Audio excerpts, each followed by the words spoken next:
My name's Les Roberts. Once upon a time, I was a high school physics teacher, and I made the either great move or mistake of going to Africa and seeing women carrying water unbelievable distances. And I decided that teaching young kids physics was not what was really important in life. So I went to public health school for a long time, and somehow that led to providing water services to refugees. And somehow, once you start dealing with refugees, the issue of life and death becomes pretty common and important. And over the last 20 years, I've veered from being a water engineer to someone who mostly documents human hardship and death. So how is it that you became involved with doing some key mortality studies, is that right, on Iraq, on the citizens of Iraq? When the war in Iraq began, I think I had worked in 6 or 7 really hot war zones. Bosnia, Rwanda during their genocide, Armenia when they had their war over Nagorno-Karabakh. And I think in none of those wars except Bosnia had bullets and bombs killed more people than the indirect causes of war. In the American Civil War, more soldiers died of disease than died of bullets. And it just happens when war comes along that all the fabric of society disintegrates. And generally, you don't have new exotic diseases. You have the same things that were killing people before start killing at a higher rate. And so I was struck that by the end of 2003, the beginning of 2004, a year into the occupation, there was no discussion in the American media about Iraqi suffering. And it just seemed to me, all this bombing, all this strife, it must be that water systems aren't working, that people can't go to the hospitals and they're delivering babies at home. And I thought it would be worthwhile to go look at essentially the indirect consequences that cause death in Iraq. So I went off thinking that I wasn't really looking at violence and bombs and what soldiers did. And we were quite surprised with what we found. And we actually probably would have done a different study had we known that in Iraq violence was the main killer. I talked to a friend who had worked in Iraq for a lot of years. He had worked for the United Nations trying to document the effects of sanctions. And he put me in contact with a professor, and eventually we agreed, the professor and I, that we would do this. And so I flew to Jordan, stuffed about $20,000 into my shoes and money belt, hired someone to smuggle me into Iraq, and through a harrowing set of circumstances, I think the fellow who smuggled me had no idea how stupid it was to try to carry an American across the border there in western Iraq. I got into Baghdad, and I and this professor employed a series of his former doctorate students. So they're all doctors, and they're all his graduate students. So they had quite a bond with him and an intense loyalty to him. He's a bit of a charismatic fellow. And we went out, and in 2004, in September of 2004, took a random sample across the whole country, knocking on doors picked at random, and then asking only a couple of questions. How many people lived here at the beginning of 2002, January 1, 2002? So that was about 14 months before the invasion. How many people lived here today? That's 18 months after the invasion. And had anyone been born and anyone died? If someone had died, we said, well, how did they die? When did they die? What were the circumstances? If it was a violent death, we wrote a little narrative describing how they died. And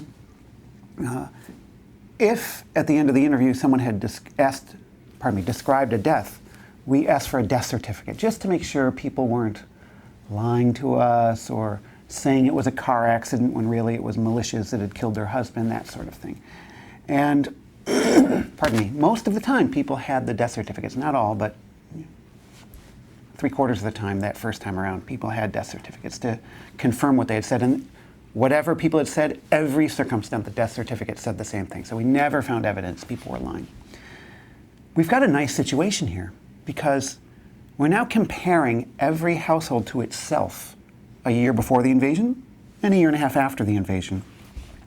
And thus, our calculation of increased death is compared to the last year of Saddam's reign. So we're saying these are deaths, not just total deaths, but deaths above the level that had happened before the invasion occurred. And thus we, in public health, generally consider it fair game to say, okay, these are deaths caused by the invasion. If an event in time occurs, the mortality goes up, we consider everything above that baseline that it was there before to be excess deaths. That first time around, we thought that about 60,000 violent deaths had occurred in that first 18 months. Shockingly to us, mostly from coalition airstrikes. That was not at all what we expected. And that there was a total of about 100,000 extra deaths, maybe slightly more. And the data was pretty crude. The result had a very wide confidence interval, as we say in statistics, around the estimate. And there was a lot of skepticism in this country. Got almost no coverage. It got a lot of coverage in Europe. It got a lot of coverage in the Middle East. And suddenly the 100,000 number was just the standard component of the dialogue in the Middle East when people were talking about the war. And then we, 2 years later, essentially repeated the same process, same investigator on the ground, mostly the same interviewers. I didn't go, but they didn't need me. We had sort of done it once together, and they had a system down.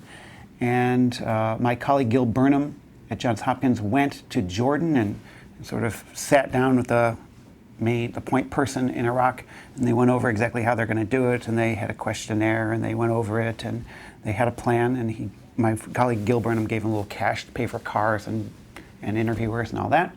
And back he went into Iraq and repeated our survey. And that time we thought that over 600,000 people had died. And this time we're pretty darn sure it's more than 400,000. And so the range of imprecision, while great, was from appallingly bad to appallingly bad. And interestingly, this time around it got a lot more press attention. I think it's because the American public had turned against the war. It made it easier for the press to say really bad things are happening in Iraq. In 2004, I think the American people were so grateful to American soldiers for the sacrifices they were making that it was hard to say, oh, bad things are happening on the ground in Iraq, and bad things are happening at the hands of our lads and gals in Iraq. But by 2006, public sentiment had turned, and so coverage was very, very different. There were a few folks, mostly political scientists and not public health people, that quibbled about aspects of the study, but months and months and months, now we're 2 years on, it's taken a lot of beating, but the couple reviews that have looked at all the evidence have consistently concluded that the Lancet study is the most robust and reasonable of those produced to date. And I should also say that of the, let's say, 3 estimates that have been made since 2006 by some scientific method, the lowest one is over 400,000. And the highest one was done just about a year ago by a British polling firm, would put it now just over 1 million. And those 3 numbers actually aren't all that inconsistent because they were done at different moments in time with different people and different methods. And so, whether it's 400,000 or 1 million, I think for the American people that shouldn't matter. What should matter is we should step back and decide, was this preemptive war a good idea? Does having 1 in 7 households, 1 in 5 households lose someone, having lost someone to violence in Iraq, does that make any policy implications for us moving forward in terms of people's attitudes about the Americans, how welcome we're going to be, whether we should have long-term bases there? I would think that should enter into the dialogue, but it's not. And then, perhaps less importantly, when General Petraeus goes and testifies before Congress, as he did in January or February this year, and says that the rate of death in Iraq, the violent death, rate of murder in Iraq, is lower than the rate in Baltimore, should we A, think that he's spinning it? Should we B, think that he doesn't know what's going on in Iraq? Or C, should we think that we need to move our troops to Baltimore because that's the more violent place that needs them? Science should be entering into our decision-making when we hear reports that the surge is working with data that's completely implausible. Completely implausible. And then the final thing that I think is most important for the average American thinking about, okay, well, how many people died in Iraq and is it important, is for President Bush to essentially never be asked by the press about this subject. For the one time he was asked in the end of 2005, and say, well, I think more or less 30,000 had died, because that was the number that had been recorded when you tally up all the newspaper reports in the West. At a time when it had to have been 10 times more or higher. Is that the tone of contrition we should be striking, given how much misery and unhappiness has unfolded in Iraq? I think all of us have had someone be irrationally optimistic and give us bad advice or do something wrong towards us. They were irrationally optimistic about whether they could get through the green light or the yellow light, and they get hit by a car and you break your leg. Or they're irrationally optimistic. You've gone to graduate school and your advisor says, oh yeah, I think being a dual ceramics, math, science major is going to be easy and really cool and you should do it. 2 years later they spend all their tuition money, no one will talk to them, they're suicidal. When someone, through insane optimism, misguides us or does us wrong, the thing we expect from them is contrition. We don't expect them to say, wow, I was really stupid to try to get you to be a dual major. We expect them to say, I'm sorry this happened. I'm sorry that you're experiencing something bad. And contrition's a lot lighter than saying I was wrong. It doesn't require the same self-flagellation, but it's important. And when someone is belligerent and they've misled us, we get pretty bitter about it. And when people in Israel hear President Ahmadinejad downplay the Holocaust, they get pretty furious. When President Bush downplays the number of dead in Iraq by a factor of 10, he is doing exactly the same thing to 1.5 billion people who are Muslims in the world. And I don't think that's the right thing to be doing at this moment in our nation's history. You had said with your first study that you had expected the numbers, you were surprised by the large numbers? Not so much by the numbers. We just didn't think violence was going to be the main cause of death. And most importantly, it never occurred to us airstrikes from coalition forces would be, and artillery would be the main cause of death. If you had been listening to National Public Radio or reading one of those extreme right-wing rags like the New York Times back in 2004, you would have thought there were more car bombs and roadside explosives going off than there were bombs from our planes. That's not just wrong, that's probably wrong by a factor of 10. But everyone that is reporting there is either physically embedded or mechanistically embedded because they're living in a small circle of protected hotels, or they're getting their information in the green zone, and it's coming to them through a couple of official channels, coalition spokespeople, government spokespeople. There wasn't a lot of ground truthing once you get outside of Baghdad going on, and the bombing wasn't going on in Baghdad. It was going on when fighting would start in Ramadi or Najaf or Fallujah or Tal Afar. There were probably 4 or 5 cities where huge battles took place over weeks or months with American forces. And that's where, in the early phases, I think most of the violent death occurred. And so it was sort of out of sight of the press. By 2005 and 6, that had changed completely. Fighting between Iraqis had become the dominant cause of death. And so I think that that issue of the coalition sort of being the driving force of violence has diminished over the course of the occupation very dramatically. With that first study, you said that here in the U.S. it really didn't get very much traction within the media. Did you put effort into trying to get traction there? Oh, yes. At Johns Hopkins, they created a press release like they often do when they have an important health finding, and they sent it to all the wire services and agencies, just like always. But a couple things worked against us. First of all, it was pretty close, just like a week before the 2004 election. And I think all reporters and editors look at things with a much more jaundiced, suspect eye when you're before an election. That's issue number one. Issue number two was the US government has become very, very good at manipulating the message. An example, a couple of reporters called up the Centers for Disease Control. It's our national epidemiological think tank, and said, is there anyone there who can talk about this Lancet study describing 100,000 civilian deaths? And the press office said, nope, sorry, no one here can do that. But there is a statistician at Harvard who's familiar with the work, and they gave his name and number. That statistician wasn't sitting at Harvard. He was sitting at the American Enterprise Institute. And he had been a signatory on the Project for the New American Century, a set of proposals that, among other things, suggested regime change in Iraq before the second President Bush got into office. And so the press office at CDC knew exactly how to divert press inquiries to get out the message they wanted without anyone in the government saying this is a bad study. In fact, there were a couple of people at the CDC who eventually got called directly by reporters.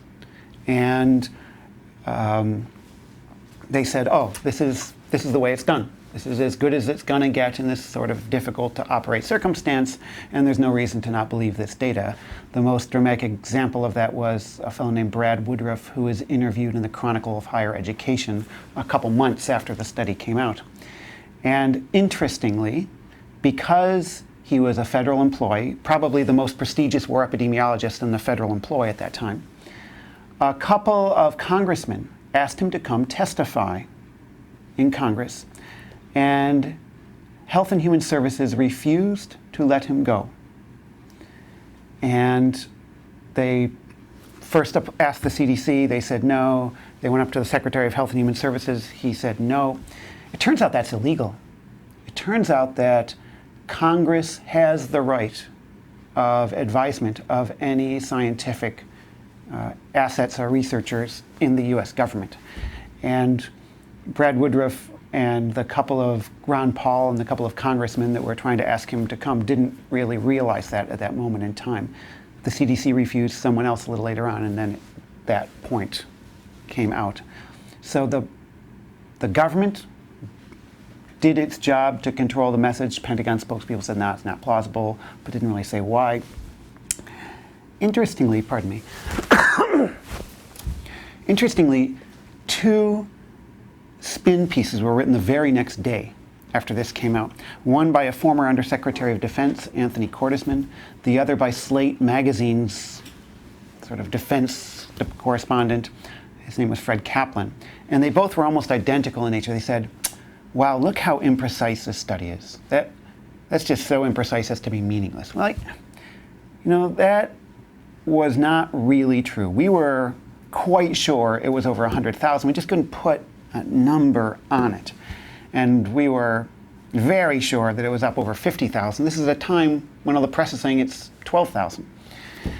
And this message, so imprecise as to be meaningless, just spread around the blogosphere and the right-wing talk shows like lightning. And that really, I think, helped diffuse the story as well. And most importantly, there's a weird thing has arisen in the press.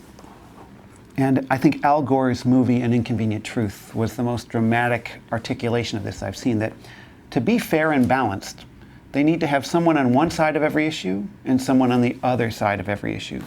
And for example, when the second Lancet study came out saying 600,000 dead, I know the New York Times had to call about 10 people before they could find someone who would say there's a problem with this study. It was a cancer statistician in Texas, who, to the best of my knowledge, has never worked in a war zone. And they called the chairman of international health at Boston University, and he said, oh, this is how it's done. And they called the head of health policy at the biggest NGO in New York City. He said, this is how it's done. So they only quoted one of them saying, this is how it's done. And then they quoted this guy saying, well, I think the way they analyzed it is very suspect, and it's probably even less precise than they say, blah, blah, blah, blah. So they had someone saying it's good, someone saying it's bad. They've been neutral. And in the 2004 case, the first sort of leftist-sounding person to dismiss the study was a former Pentagon weapons targeter who worked for Human Rights Watch. And he was called by the Washington Post and asked, what do you think of this study from Johns Hopkins saying 100,000 people have died? And he said, I haven't seen the study.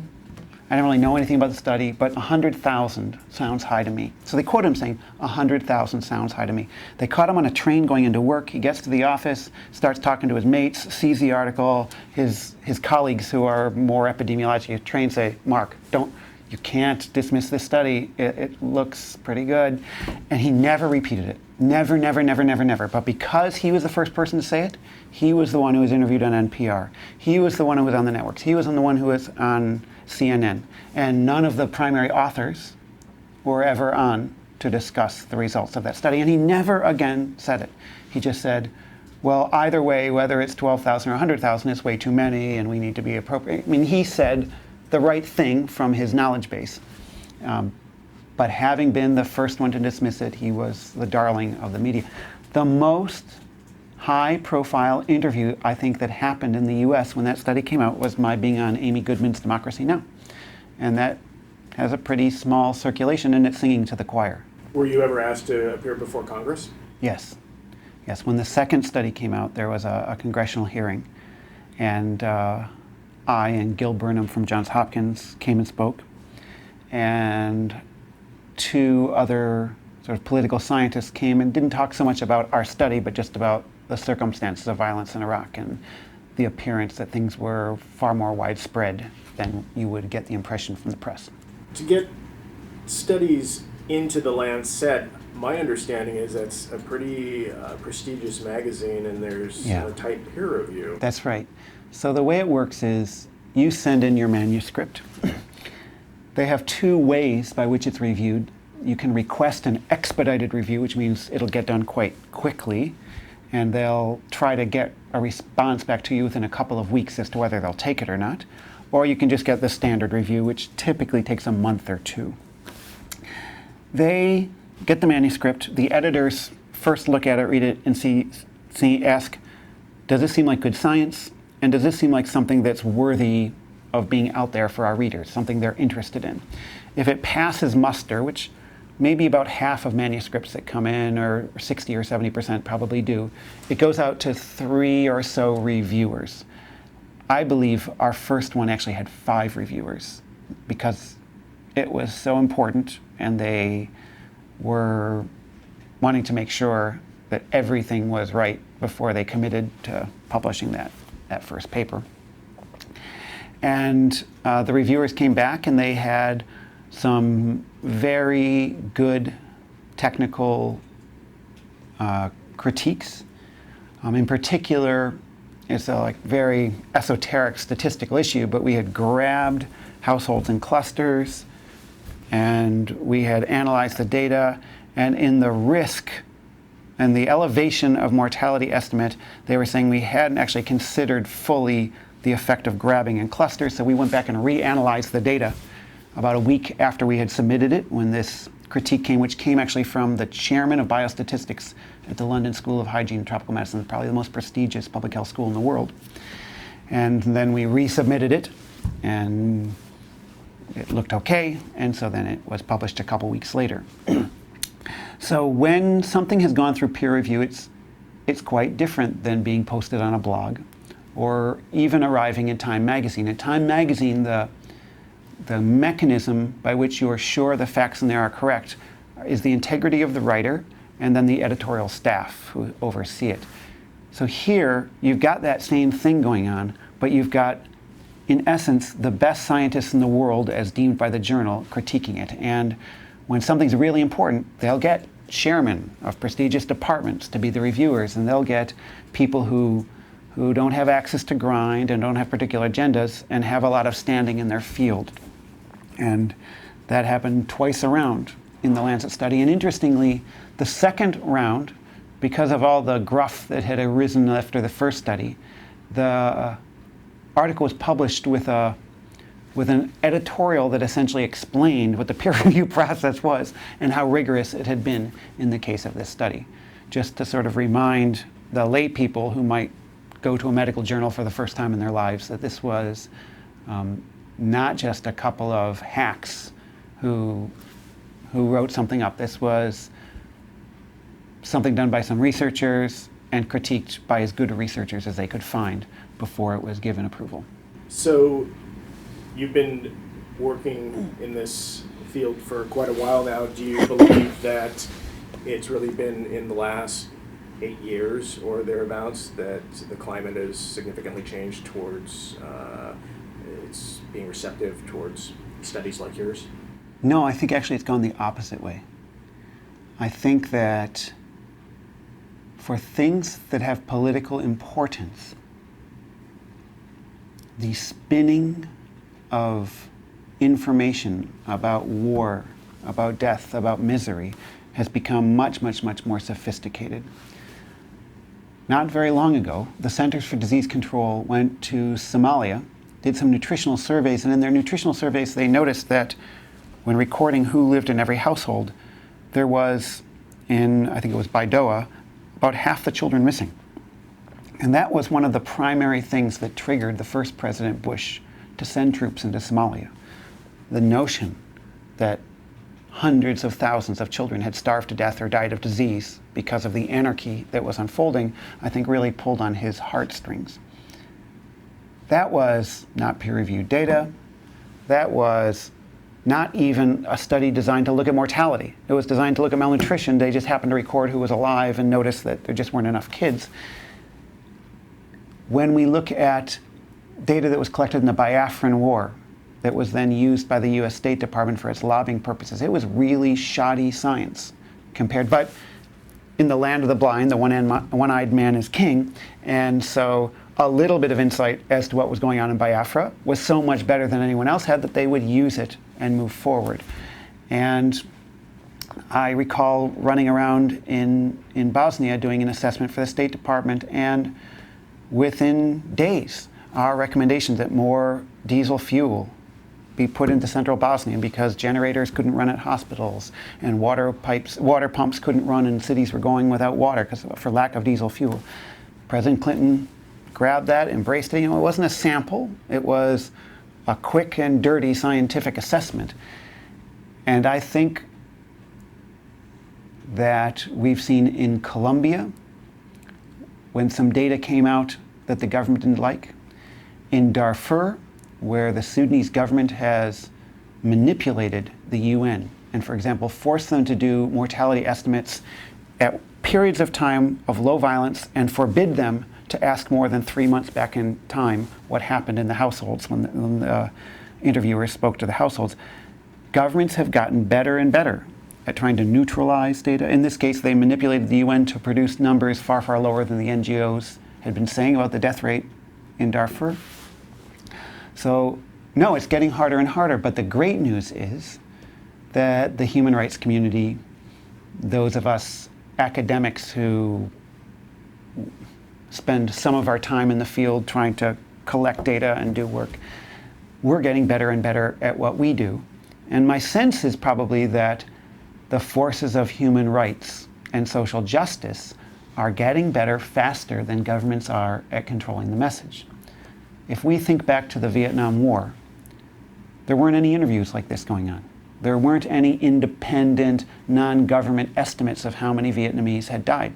The best estimate we had happened more than a decade after the war ended, when a couple of demographers looked at the profile of who was alive then, who was alive before the war, and who seemed to be missing. So our only really serious academic estimates that didn't involve US government data were from a decade after.